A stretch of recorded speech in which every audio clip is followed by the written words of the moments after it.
Hello, once again, this is DM Nell, and this is another of my Shadow the Demon Lord talk videos. I believe this is video number 25.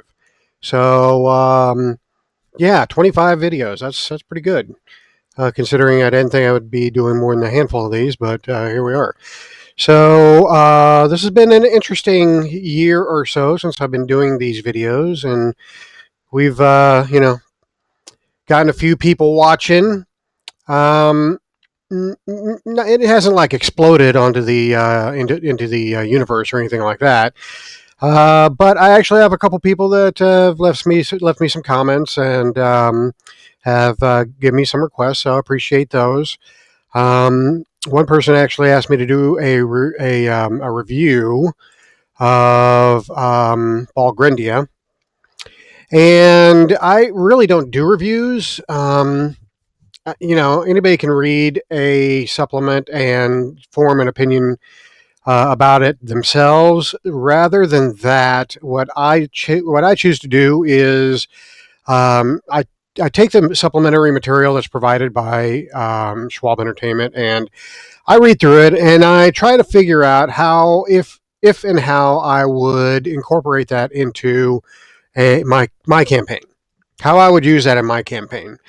And so that's probably what I'll do for that request, but not today. That may be my next video, but for now, I'm going to put Balgrindia back in this little corner over here, and I'll get back to it probably in my next video or two, and give you an idea of how I would use this area of rule in my campaign. All right. So what I am doing today, however, is I'm going to finish up the campaign diary of my current campaign, the Mother of Monsters. We did finish this up last week. Yeah, last week, and it was an interesting ending to the campaign. Not exactly how I had envisioned it to go, but still, it was fun, and it was a worthy ending to this chapter of my mega campaign.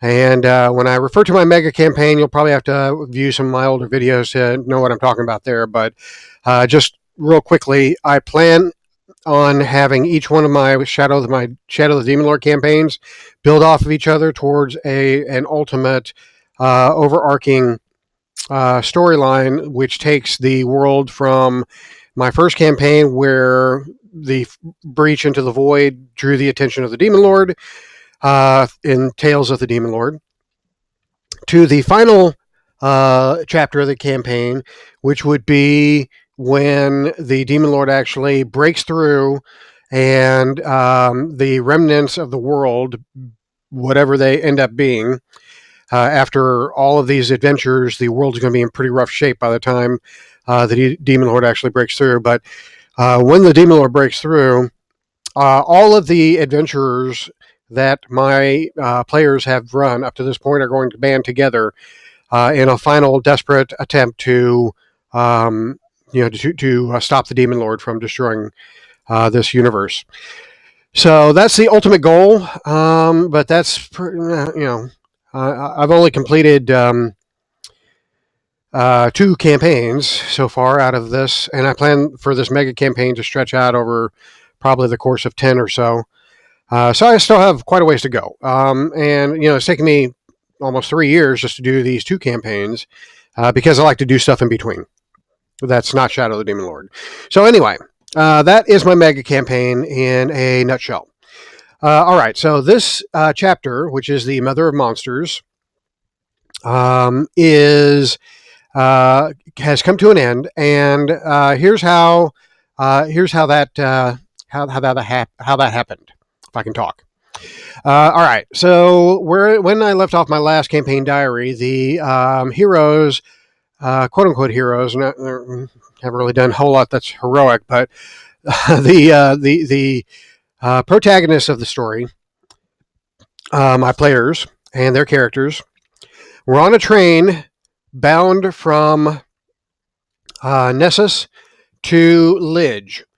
And they discovered while they were on this train that the train had been carrying some clockwork creatures, or some clockworks, and their former companion and now nemesis, the clockwork known as the Emancipator, who was just a normal clockwork that they had found in one of their adventures, and had actually freed from um, they made the mistake of taking him along on their adventures, and the poor clockwork found himself dismantled by a bunch of possessed country kids, and so these kids took his key. Well, the heroes felt bad, so they took him the parts that was left behind to an artificer in Nessus and had him put back together. But they didn't have his key. They did, however, have the key that they had taken from a being known as the Emancipator, who was a clockwork in Lidge that was leading a resistance against the people of Lidge, trying to free clockworks from their bondage. Because in my world, in Lidge, clockworks are essentially slaves, treated as objects rather than as living creatures, and they are property for all intents and purposes. They're bought and sold, and they're traded as commodities rather than being treated as people. So in the underbelly of Lidge, this being known as the Emancipator came to power and started to rise up against the oppression of the people of Lidge. Well, the heroes had stopped the Emancipator, but in doing so, they took his key. But the key actually held the Emancipator's essence. So when they took their broken clockwork to Nessus to fix, and they didn't have his key any longer because the rotten demon-possessed kids had taken his key, they gave the key of the Emancipator to the artificer so he could crank him up again, not really knowing that the key was possessed by the essence of the Emancipator. So the Emancipator hates people, hates humans, hates biological creatures, I should say. And so as soon as the Emancipator put this guy together, and the PCs left the clockwork behind while they went and found a room and spent the night. They were going to pick him up in the morning when they left Nessus. So overnight, the artificer worked on putting the clockwork back together, and then when he was done, he put the key in and cranked him up. And much to his chagrin, the essence of the Emancipator took over and slaughtered the artificer and strung him up throughout his entire shop for the PCs to find the next morning. Well, the priest, Father Aaron, of the PCs felt really bad and felt that this was their responsibility, so they had to track him down. But the Emancipator disappeared. So lo and behold, they find him on the train that they are bound to Lidge on, and this train actually had a cargo that was a cargo of deactivated clockworks, as well as an Iron Titan. Now, an Iron Titan is a clockwork creature that is featured in the Tales of the Demon Lord. And so I ported that creature over into my campaign here, and he was essentially a towering clockwork that was pretty much just a war machine. Not too smart, not too bright, but pretty powerful. So the Emancipator caught wind of this shipment, snuck on board the train, and then started heading up towards Lidge. And just as luck would have it, the PCs hop on board the train midway, and the Emancipator then begins to slaughter, or he activates all of the cargo of clockworks, including the the Iron Titan, and the Clockworks begin swarming all over the train. So the PCs, go back onto the train and try to stop the Clockworks, and then they find out the Emancipator's here. So they fight the Emancipator. The Emancipator's on the shoulders of the Iron Titan, which had been activated, and so there's this big fight that breaks out between the heroes and the Emancipator and his little force of Clockworks. So the PCs manage to kill the Emancipator, destroy him. This time they just dismantle him and destroy the key, so they can't be brought back. And then the train is destroyed in the process of this fight, and so they have to hoof it to Lidge once this fight is completed. And interesting, it was a pretty fun fight, actually. I had wanted to do a train fight an adventure on a train for a while, and so I was able to do that, and I had a pretty good time doing that. In fact, let me see if I still have the. Pretty sure I still have the map in here in my archive somewhere.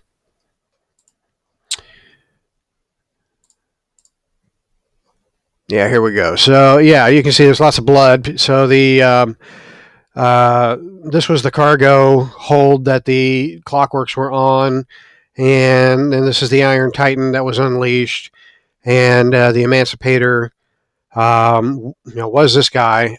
He actually, with his Emancipator key in him, he actually had bulked up magically.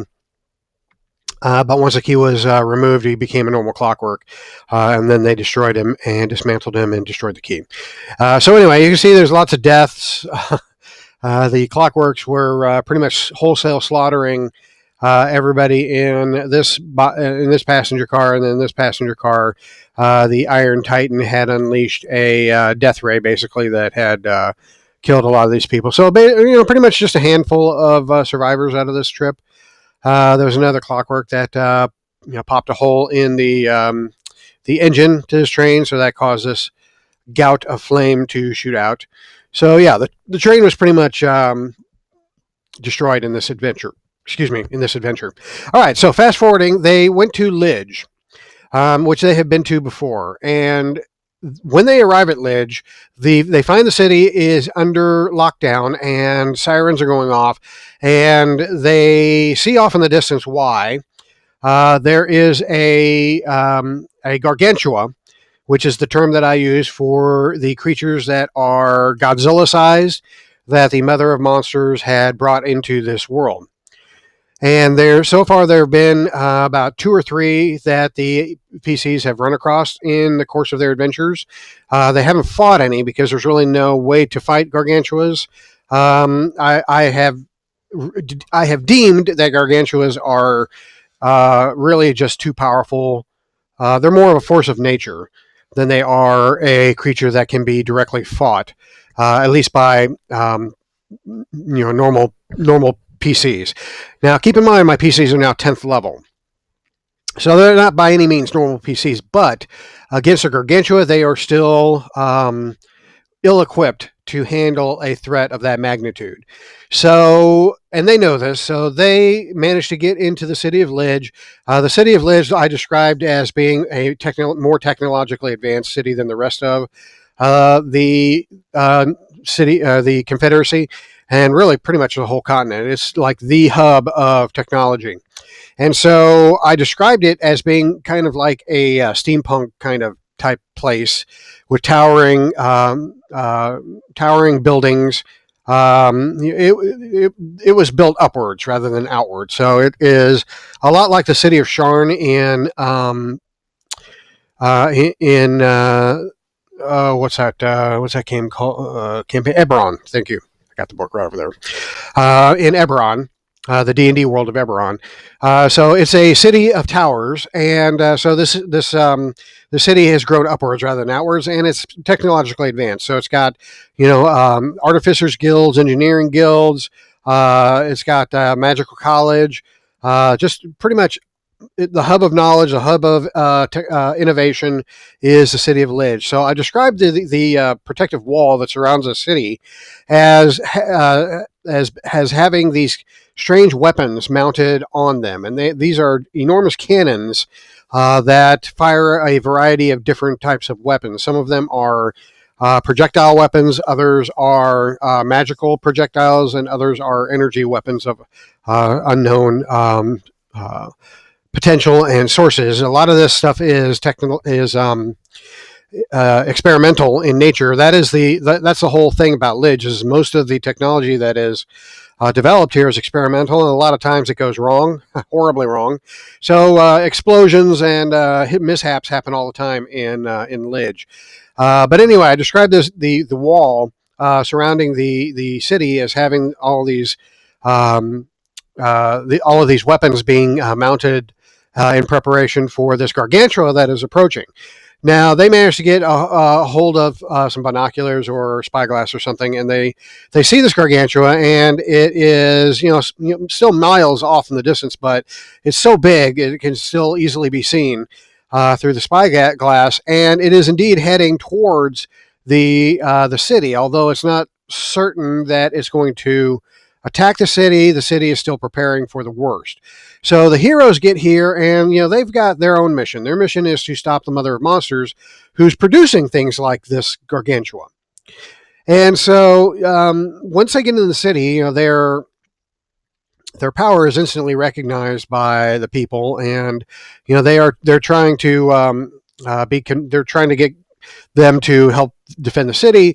But the PCs are here for one reason, and that's to get transport that'll take them to the Red Rock Canyon.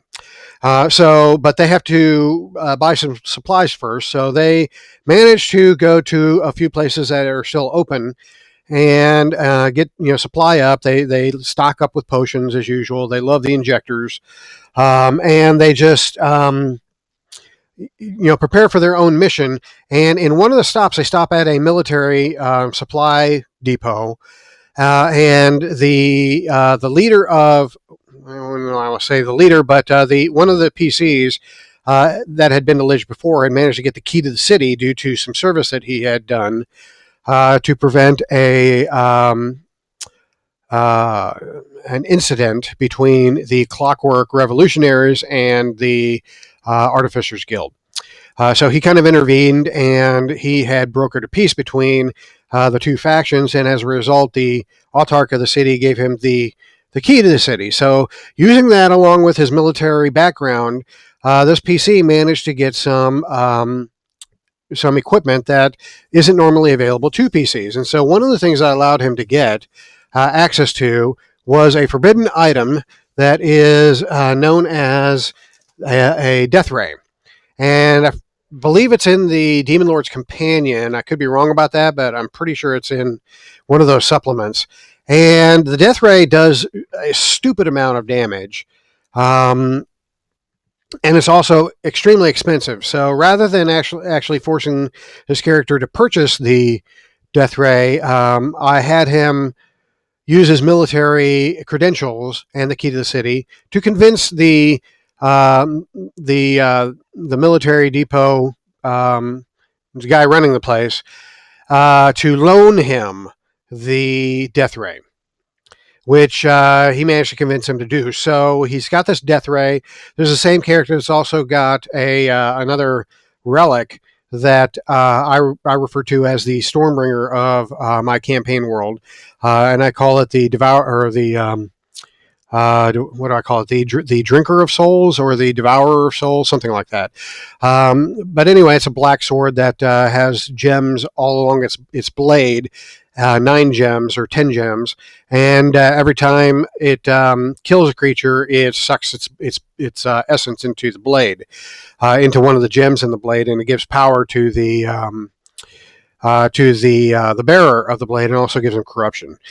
So anyway, this character doesn't like using the weapon because he's not an evil character. So he wanted a different weapon to use, so he wouldn't have to use the Devourer. But the Death Ray also imposes corruption when it's used. So But he decided that it was worth the risk, so he got the death ray. After that, they go to the one of the towers that has these airships that are leaving the city, and they're unable to secure passage on any of the commercial airships that are being used or the private airships, simply because the nobility are have bought up all the seats and are getting the fuck out of Dodge.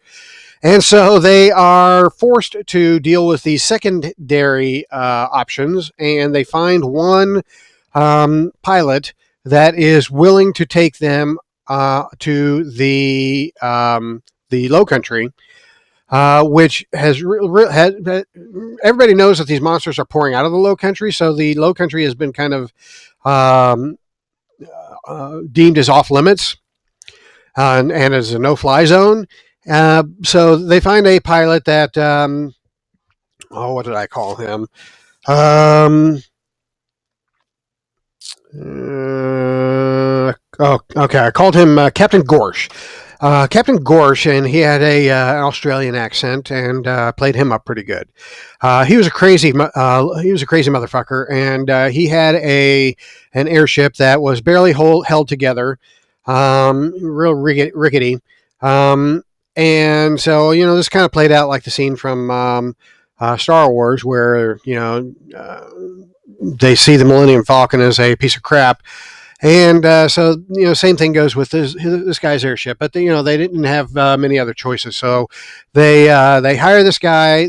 He takes them on an airship, and they start flying towards the Low Country. And so when they first head off, there's no problems. They manage to get out of the nine cities, the Confederacy of the Nine Cities, and they start flying over into the Low Country. At first, they don't have any problems, but then as they approach the canyon where the Mother of Monsters lair is, they are attacked by a flock of griffins. And the griffins are, basically swarming over the ship. I think I had like half a dozen of them, flying and attacking the PCs and the crew of the airship. And so they managed to kill off most of the griffins, but the griffins were not the main threat. The remainder of the griffins were actually scared away by a larger threat that comes flying in from the Low Country. And it turns out a rock had decided to make a meal out of the people on this airship. So I had a rock, and I don't have the figure up here anymore because they killed it. But I had a rock kind of fly in. They scared off the rest of the griffins, and the rock started attacking the airship. So it grabs onto the airship, starts ripping into the hull, damaging it severely. It gulps the captain down in one bite. I think it knocks off another crew member. And so the PCs are fighting the rock, and the rock's pretty tough, but the PCs are 10th level again. And so they managed to kill the rock. In fact, Nikolai, the guy with the death ray, delivers the killing blow, I believe, and reduces the rock to ashes, but not before the rock starts to drag its dead body starts to drag the airship down and causes it to start spinning out of control. So the ship is out of control. The crew, half of them are dead. The captain's gone. The PCs don't know how to fly an airship. So the PCs are trying to rally the crew to get the airship under control. And so I have them make several rolls. And I gave them like 5 rounds in order to get the airship under control before it crashes. And so I had them roll every round to get the PC or the crew to get their morale to the point where they can get the ship under control. And or just round after round, they failed. And of course, to their defense, I had piled on the Banes on this check because of the circumstances. I mean, they were spiraling out of control. Their captain had just been killed, so the crew was extremely demoralized. And so I gave them 3 Banes to try to get the crew's morale turned around, and they couldn't do it. So the airship actually crashed. And so they were, a few thousand feet up in the air. I didn't even roll damage. I just said, you all are dead outright. But here's the interesting thing that happened that I had not foreseen or anticipated. Well, first of all, I didn't anticipate that the airship was going to crash. So that would have pretty much ended the campaign there, which I didn't really want. But, the PCs, they weren't really too careful when they were killing the rock. So, it did what it did, and it damaged the airship. There has to be consequences. So I figured they would be able to rally the crew and get them to the point where they could get the airship functional before it crashed, and have it be just kind of a last minute thing. But the heroes had used up all their fortune. They had used up everything that they could that would positively influence that particular scenario. And so they were down to their bare bones trying to get the crew's morale up, and they just couldn't do it. And so the result of that is the airship crashed, and they would have all perished. However, one thing that I had not anticipated, had not planned on, hadn't even remembered that I had given this out, but there was an enchanted item that I gave out early in the campaign. And let me see if I can find the enchanted item. Okay, so early in the campaign, I was trying to come up with some stuff that was interesting, but not necessarily stuff that was in the that you could create out of the tables and the enchanted item tables in the book. So I was trying to come up with create my own stuff for the most part, which I do pretty much in every game that I run. So one thing that I came up with was an hourglass amulet. So it's an amulet, yay big, kind of like an hourglass that you'd find in a board game, and about that size. And it was an hourglass. And when it was activated, I'll just read it right here. It's the Time Skip Hourglass Amulet. You can use a triggered action on your turn to jump forward in time. You disappear and reappear at the end of the round in the same space or the open space nearest to it if it is occupied.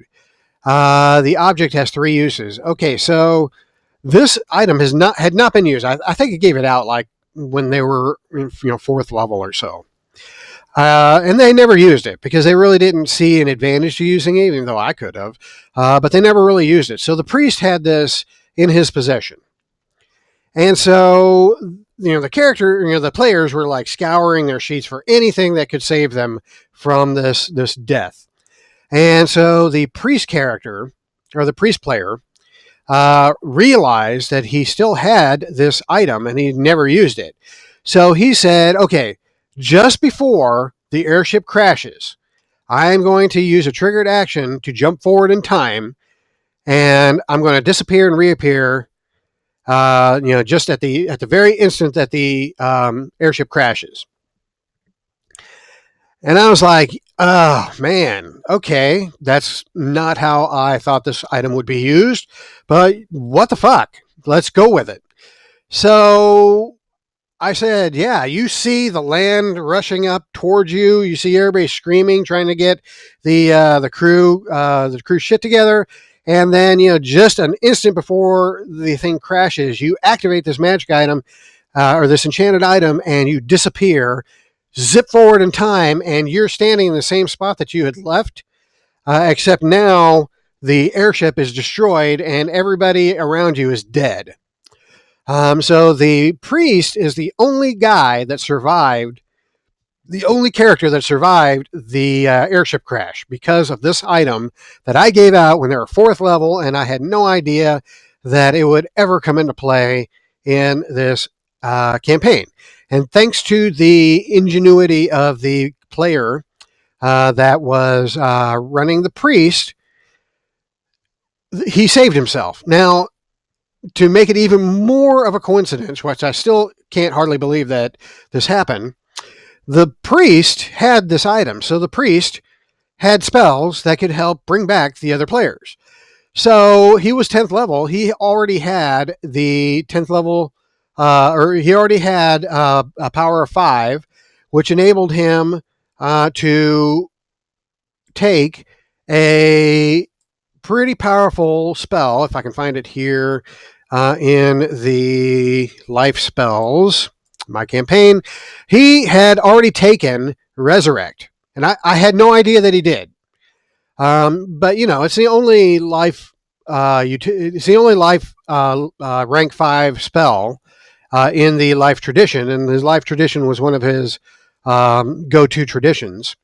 So it's not surprising that he picked this. But I had no idea that he picked it. So I had no idea that he had a way to bring back the dead characters.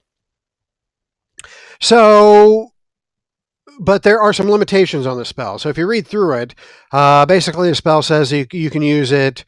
You have to concentrate for an hour, and then the target's soul will can come back if it's in the underworld. It comes back, but if it's in hell, he has to make a will challenge roll in order to get the soul back. So the characters are freshly dead. So basically, I said that their souls are being dragged away to either the underworld or hell. Some of them had corruption, so at least 2 of them were going to hell, and one of them, the third one, was going to the underworld. So they had these devils or these spirits of the underworld, these fairies from the underworld, dragging their souls to their ultimate location. So the priest used this resurrect to bring back the first character. That was easy because the character was freshly dead and they hadn't been gone for very long, so they were still pretty much in the area. They were, the devils were coming in on them, kind of like in the movie Ghost, where Patrick Swayze saw the spirits of the dead dragging the souls into hell. So anyway, that's kind of how I described it. So the priest brings back the first character, but now he's used up his he only gets 1 casting of this per day. So he used it up, and so he has to complete a rest in order to get the spell back. Well, a rest has to be 8 hours. And so he rests for 8 hours, and then he gets the spell back. Well, this only works on somebody that's been dead for let's see here. Okay, so maybe he read it wrong, but he had initially told me that it only works on a target that has been dead for a certain amount of time. But I'm not really seeing that in here, so I'm not really sure where he got it. But at any rate, what it boils down to is that he had to rest. So he rested, he got this back, and then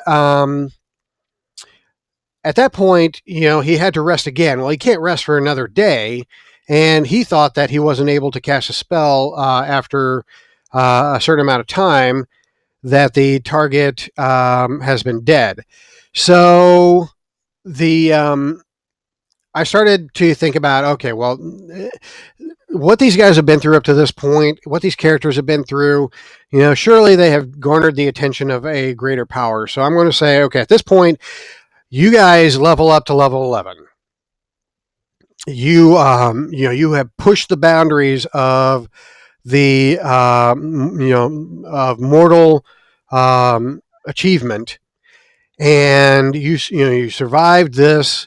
You have a noble mission ahead of you. You have attracted the attentions of a greater being. So I said that the new god has taken notice of your sacrifices, and he levels you up to 11th level, and you are completely refreshed. So he is able to cast a spell again, bring back the second person, and then he just manages to rest and gets the third person back later on. So at any rate, it was the way that it had all unfolded was completely unplanned. I could not have planned this. It was unscripted. It just kind of folded out this way or unfolded this way. And it was really just a joy to run that session. This is what role playing games are all about. Just the shit that you can't even imagine happening, and it just happens right before your eyes, and you're just kind of left with your mouth dropped in awe of the creativity between you and the players and how you can get a story. Now, if this were on film, it would be totally Deus Ex Machina, and you'd be calling bullshit on it. But since it's a role playing game, you can get away with that crap. So I'm not apologizing. Okay, so the heroes are resurrected. They're 11th level. They have now to walk into the low country to get to the Red Rock Canyon. So I, at that point, had them, survey their area, and the ship had crashed in a farm on the outskirts of the low country. And lo and behold, here comes the farmer and his boys to investigate, what had crashed in their farm. And so the farmer takes them in. They're fed. They're allowed to rest overnight, and he loans them some horses so that they can go into town. They go into town, and the small village. They discover where they're at and find their way or get the way pointed to the Red Rock Canyon, and they head off towards the canyon. As they approach the canyon, they are surrounded by more and more monsters. They fight a few times, but then they manage to get to the heart of the monster's nest, which is this Red Rock Canyon, and they find the entrance to the Mother of Monsters lair. So at this point, something else comes back from the very start of the campaign. One of the characters, the thief, had, as her backstory, she had been a thief and she had been stealing stuff. So I had her find it as one of her one of the last things that she had done before the campaign started was she had broken into a noble's place and had found a small statuette of what looked like a pregnant woman, a stylized pregnant woman. Actually, I think I still have a picture of it here somewhere. Yeah, this is it. I said it looks like this, and obviously it is it's a symbol of some sort of deity. And so he discovers that it is the symbol of the Mother of Monsters. And so the Mother of Monsters, it turns out, is worshipped by by various peoples throughout the land as one of the dark gods. So mostly in the deep south, by the people that live in the Patchwork Lands, Blasted Lands, and the Blot Land. That's mostly where the dark gods are prevalent. And mostly worshipped there. However, the Mother Monster is also worshipped by some troglodyte tribes and a few others. So she is a being that is known to the world, and so this noble had purchased this idol that who knows where it came from. Well, it turns out that this idol has an enchantment upon it, and the enchantment is that when in proximity of the being that it is styled after, it makes a connection with her, and it provides protection from her children. So when the PCs arrive at the Red Rock Canyon, there are these three giant monsters protecting the entrance to her lair. And when they approach the monsters ignore them as if they're not there. So they descend into the sinkhole that is in the canyon, and they go down into the lair of the Mother of Monsters. And it is just chock full of monsters. As you can imagine, she's pumping them out left and right. And so the monster's lair is just riddled with monsters. They couldn't possibly fight them all. Okay, this is the wrong map, but this is the map where the Gug were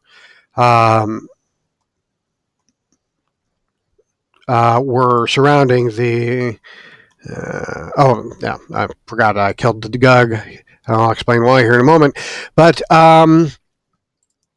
so at any rate, they managed to get down into the lair, which I called the womb of the Mother of Monsters. And as it was a stylized womb, I had to create a battle map, of course, that that reflected that. And if I can find it here, here it is. I'll show you what I mean. All right, so this is a map that I've been wanting to use for a long time by Gabriel Picard, one of my favorite map artists. And so, as you can see, this kind of looks like a uterus. And so the Mother of Monsters is this uterus. This is actually her. But when she forms to face the PCs, she forms into this mess of tentacles, eyes, and teeth. And so the PCs actually make their way through this tunnel into this layer that is just filled chock full of monsters. The monsters ignore them, and they make their way right to the Mother of Monsters. Well, here is where the way that I had envisioned this rolling out didn't quite happen the way I had intended. So it was a little bit anticlimactic, but it was still, a satisfying ending to the encounter. So what I had intended was when they got to this point, they would, be revealed by the Mother of Monsters, and then all the monsters would start attacking them, and then she would attack them, and it would be an epic fight, which they could potentially win or lose. But at some point, they had the Void Bomb, which they had acquired a few adventures earlier from the Wizard's Tower, the Tower Arcane, and they were going to set the Void Bomb off. Well, they would either set the Void Bomb off with them here in the womb, or they would set it off and run. Well, they could have done. They could have thrown the Void Bomb at the Mother of Monsters and taken off, and then fought their way out. But for whatever reason, the player that is running, that ran Nikolai, the military guy, he decided he was going to sacrifice himself. So he says, I'm going to stay here and fight. You guys get the hell out. So he goes into combat with the Mother Monsters solo, and the rest of the folks start running out. Well, as soon as they start running out, the monsters start trying to attack them. But of course, they're 11th level now, so they have ways to move without triggering attacks. Some of them do, some of them don't. So since they get to go first, they use their actions to rush out of here. So they're actually able to get from here all the way down to here, getting free attacks from some of these monsters, and at least one or two of them were able to move through there. I believe the halfling and the rogue were able to move through without getting any opportunity attacks, but the priest was attacked by just about all these monsters as he was running through. So they managed to make it to about here or so. And Nikolai was still back here, and he was fighting the Mother of Monsters. Well, he was swallowed. He was grabbed and swallowed by the Mother of Monsters. And so he was essentially immobilized in there. Well, the player was begging. He was like, look, after everything we've been through, we got the new god on our back, on our side. Is there any way that I can activate the... is there any way that I can do anything here? Because he was immobilized and helpless. And so per the rules, if you're helpless, you can't take an action. Well, he decided, he talked me into it, and I said, okay, because of the favor that you have garnered from the new god, you have a moment where the light of the new god falls upon you and you're able to take an action. What are you going to do with it? So he manages to break out of the Mother of Monsters, and he has another couple of rounds where he activates the Void Bomb. He leaves it in her. fights her a little bit more, and then starts trying to get out as well. And so, all these monsters are bottlenecked here. The PCs are trying to get out, and they eventually manage to get out. And then here comes Nikolai. He manages to rush through several of the monsters, and they make it back to the canyon. And I said, well, you only have, a limited amount of time before the void bomb goes off. And so they're like huffing and puffing and puffing. They're at the bottom of the canyon. All these monsters are trying to escape the canyon because the whole thing's starting to come apart around them as the void bomb begins to start to activate. And so I said, all right, you need to climb out of the mountain. You need to give me checks, and here are some banes because of the situation. And they just couldn't climb out of the mountain. They kept falling. And so it was very cinematic with them trying to escape the collapse of the canyon and the void bomb going off. But I bent a few rules, and I let them finally get out of the canyon just as the void bomb was going off. So they had no idea what this void bomb was going to do. They thought it was just going to explode and cause a massive explosion, which would bury the mother monsters. In fact, that's what the Black Wizard had told them when he hired them to go get the void bomb.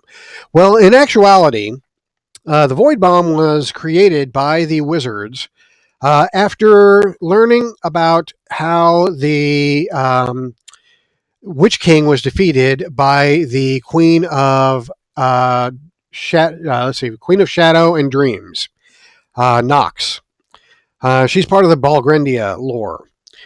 She's a fairy queen that had her own hidden kingdom in Balgrendia, and it's called Niflheim, or was called Niflheim. And so she had this hidden kingdom, but the Witch King had come in and had invaded her kingdom. So she dropped the magic that created the hidden kingdom, which caused it to explode outward into the real world. And it was just a magical annihilation that just laid waste to a big chunk of area surrounding the entrance to that hidden kingdom. Destroyed the hidden kingdom, destroyed lots of fairies, and destroyed lots of the Witch King's army. So the wizards of the Tower Arcane learned about this, and they kind of backward engineered it based on the lore. And so they created this void bomb to accomplish essentially the same thing. And so since the Mother of Monsters had been in a hidden kingdom, and it was actually still in this hidden kingdom, that's what her womb is, she, with the void bomb did the exact same thing as it did with the Queen of Shadows and Dreams. And it caused the Mother of Monsters dimension, her hidden kingdom, to explode outward. And I describe this as the canyon basically imploding and then exploding, and all of this material, all this alien material spewing forth from this singularity. And there's all kinds of just debris and monsters and organic matter just spraying out all over the place. And most of the creatures that are flopping around dead or half dead or fused into organic material, fused into non-organic material. And so the PCs basically had to keep running to get out of the explosive area, which they managed to do very cinematically. And so that is how they defeated the Mother of Monsters. With that, I had them give an epilogue of what they did with their characters, which was pretty cool.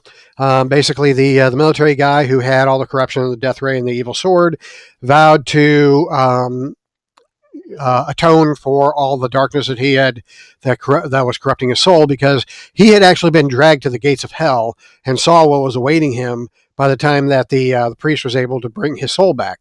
And so he knew what he was in store for if he didn't atone for his corruption. So that was how he's going to spend the rest of his life. Another character also saw the writing on the wall, and she also decided to atone. The third guy, the halfling, he decided to go back to the Low Country and to help rebuild. So that was the end of the campaign. And here's where it left the campaign world. The campaign world now is more populated with monsters than ever. So monsters are like everywhere, threatening everything. Indeed, not only just monsters, but gargantua are also a thing in this world now.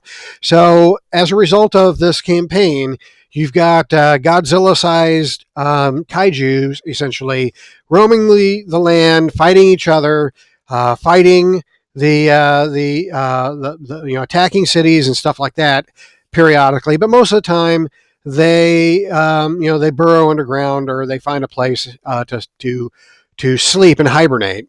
That's what kaiju do. They hibernate for long periods of time, and then they come out for a period, eat and cause rampage around. And then they go back and hibernate. So when the mother monsters died, their connection to the mother died, and so they became essentially mindless monsters. They'd already caused their fill of destruction. And so the kaiju at that point just kind of burrow underground or go into the ocean or go to their chosen place of hibernation, and they hibernate. But the rest of the monsters in the world, they are out loose and are causing problems. So we end the campaign not only with that, but also I told them that the Emperor Drudge had his orc army wage war or start a war against the kingdom of God. So that is also in progress as we end this campaign. And the last thing that is of major significance is that the Low Country has been, because of the mother of monsters and the monsters just kind of eating wantonly and destroying large swaths of farmland, the breadbasket of the empire has been decimated. And so this brings on a period of food shortages that leads to a great famine in the on the continent of Rule, and also to some of the other areas where they export food. So that's where we leave off my campaign. My second campaign of my meta campaign, and now I'm in the process of preparing for my third campaign, which is going to be the Queen of Gold adventure. And so when I start that campaign, it's going to be shortly after the events of this campaign.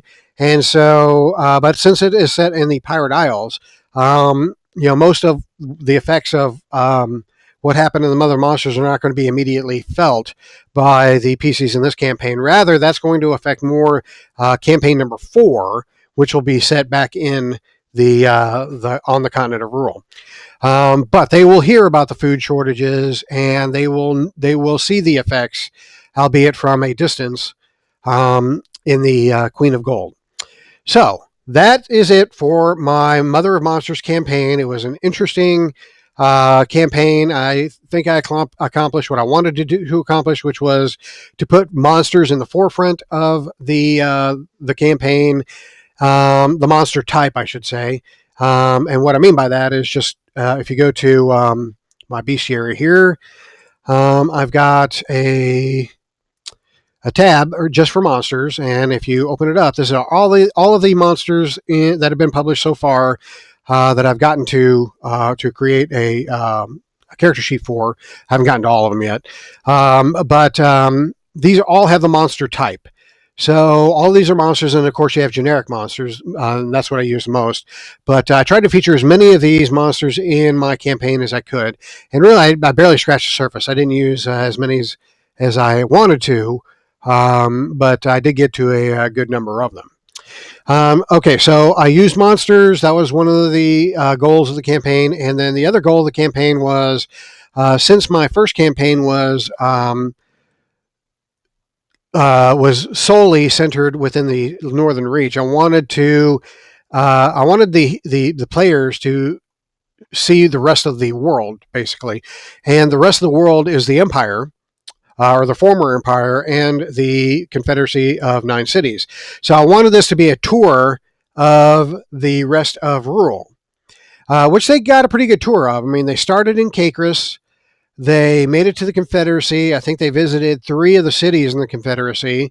And then they got to the Low Country, and they messed around there a little bit. So they at least got the central portion of the empire exposure, and they heard about all the rest of the periphery of the area that they had explored.